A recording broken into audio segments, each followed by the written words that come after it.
যারা শিক্ষকদের উপর হামলা করে এরা মানুষ হতে পারে না। সংখ্যালঘু বলতে কোনো কিছু নেই। তারাও যেমন নাগরিক, আমরাও বাংলাদেশের নাগরিক। আমাদের যেমন অধিকার রয়েছে ভোটার অধিকার, তাদেরও ভোটার অধিকার রয়েছে। সংখ্যালঘু নাম দিয়ে নির্যাতনের বাংলাদেশে কোনো প্রশ্নই আসে না। যারা এটা করবে, যারা এটা করতে যাবে, তাদের আমরা হাত ভেঙে দেবো ইনশাআল্লাহ। যারা এটা করবে তাদের চক্ষু তুলে নেবো আমরা ইনশাআল্লাহ। হিন্দুরা আমাদের ভাই, তারা আমাদের দেশের নাগরিক। সংখ্যালঘু বলতে কোনো কিছু নাই। আমরা দেখতে পাচ্ছি নতুন স্বৈরাচার বাংলাদেশের সৃষ্টি হওয়ার চেষ্টা চলছে। আমরা দেখতে পাচ্ছি বিভিন্ন জায়গায় সংখ্যালঘুদের আক্রমণ হয়েছে।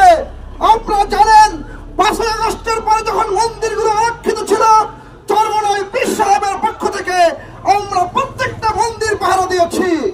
যদি আবারও প্রয়োজন হয় আবারও মাঠে নামবো, কিন্তু আমাদের ভাইদেরকে অরক্ষিত হতে দেব না। ভাইয়েরা আমার, আজকে সকালে যখন আসতেছিলাম তখন দেখলাম বাংলাদেশের নির্যাতনের মাত্রা কিন্তু বেড়ে গিয়েছে। এক মাছওয়ালা বাজারে মাছ বিক্রি করতে গিয়েছে, এলাকার এক পার্টি নেতা বলেছে মাছের দাম 800 টাকা। মাছওয়ালা বলছে না ভাই 12 টাকা নিচে বিক্রি করবো না। পরে 1000 টাকা বিক্রি করেছে। কেন 1000 টাকা বিক্রি করলো? তার উপরে হামলা করেছে। এই শেষরা চোরদেরকে আমরা শায়েস্ত করবো সবাই মিলে ইনশাআল্লাহ। আপনাদের পাশে আমরা আছি। আমি বাংলা যাচ্ছিলাম, শোনার পরে বিজয় স্যার, তিনি একজন শিক্ষক, তিনি আমাদের সকলের শ্রদ্ধার পাত্র, ভালোবাসার পাত্র। গত রাতে খবর নিয়েছি, ফোন দিয়েছি, আবার আপনাদের পাশে আসবো, পাশে দাঁড়াবো। ইসলামী আন্দোলন বাংলাদেশ চরমনাই পীর সাহেবের নেতৃত্বে আপনাদের যা লাগবে আমরা ব্যবস্থা করবো ইনশাআল্লাহ। কিন্তু এই প্রতিরোধের দোষরদেরকে, যারা শিক্ষকদের উপর হামলা করে, এরা মানুষ হতে পারে না। যারা শিক্ষকদের উপর আক্রমণ করে, একজন শিক্ষক জাতির শ্রেষ্ঠ সন্তান, একজন শিক্ষক জাতির বিবেক। এমন ভাষায় বলি, বানায় ভূত, ওস্তাদে বানায় পুত।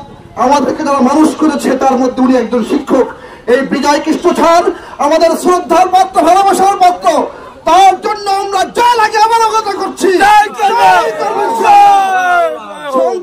সংখ্যালঘু বলতে কোনো কথা নাই, সবাই বাংলাদেশের নাগরিক। আবার আসবো, আপনাদেরকে ডাকবেন, আপনাদের পাশে জান মাল যা লাগবে দিয়ে থাকবে ইনশাআল্লাহ। বাংলাদেশের প্রত্যেকটা নাগরিকের অধিকার সুনিশ্চিত করতে হবে। কোনোভাবেই নতুন স্বৈরাচার, পুরন স্বৈরাচার সহ মানুষের জান মাল দিয়ে সিলিমিলি খেলতে দেওয়া হবে না। চরমনাই পীর সাহেবের পক্ষ থেকে, ইসলামী আন্দোলন বাংলাদেশের পক্ষ থেকে আপনাদেরকে এই ওয়াদা পূর্ণ ব্যক্ত করে বিদায় নিচ্ছি। আবার দেখা হবে। আপনাদেরকে মহান আল্লাহ সৃষ্টিকর্তা রক্ষা করুন, এই আবেদন রেখে